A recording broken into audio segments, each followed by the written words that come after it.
wabarakatuh. Saya dari kelompok 2 ingin memperkenalkan nama-nama anggota dalam kelompok 2. Yang pertama Najwatia, yang kedua Eva Yunija, yang ketiga Rusnia Apriliana. Di sini saya akan menjelaskan tentang penerapan algoritma pemrograman untuk pengelolaan masalah. Algoritma pemrograman adalah suatu urutan langkah-langkah logis penyelesaian masalah pemrograman yang ditulis secara berurutan. Fungsi algoritma dalam pemrograman yang pertama yaitu dapat mengatasi permasalahan rumit dalam program yang memungkinkan juga melibatkan perhitungan tingkat tinggi. Fungsi algoritma yang kedua dalam pemrograman adalah lebih memudahkan suatu program besar karena dengan adanya algoritma maka logika yang digunakan dapat lebih disederhanakan. Fungsi ketiga pemrograman algoritma selain memudahkan dalam membuat program untuk mengembangkannya pun juga lebih mudah karena sebelumnya skrip dibuat secara urut dan sistematis. Diagram alir. Diagram alir dalam bahasa Inggrisnya disebut dengan flowchart. Bagan alir atau bagan arus adalah sebuah jenis diagram yang mewakili algoritma.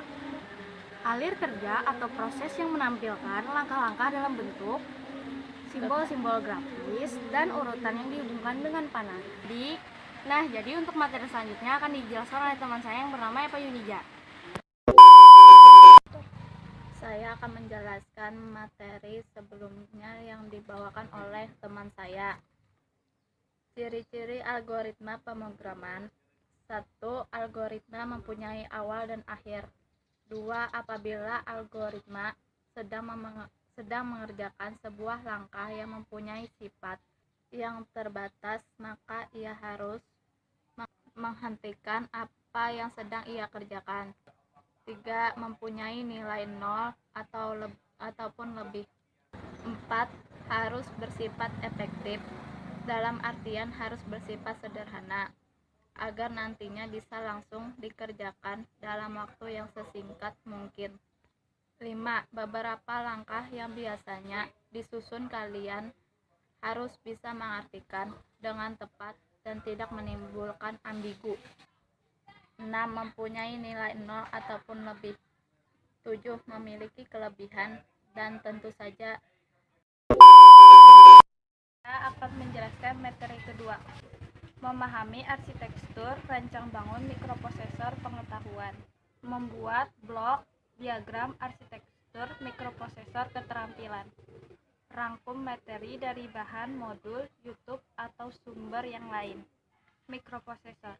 Mikroprosesor adalah sebuah chip IC atau sirkuit yang menggunakan fungsi inti dari unit pemrosesan pusat CPU atau Central Processing Unit komputer. Chip IC yang dalam bahasa Inggris ditulis dengan mikroprosesor. Mikroprosesor ini merupakan perangkat multiguna yang dapat diprogram untuk menerima data digital sebagai input pemrosesan sesuai dengan instruksi yang tersimpan dalam memorinya dan memberikan hasil sebagai output.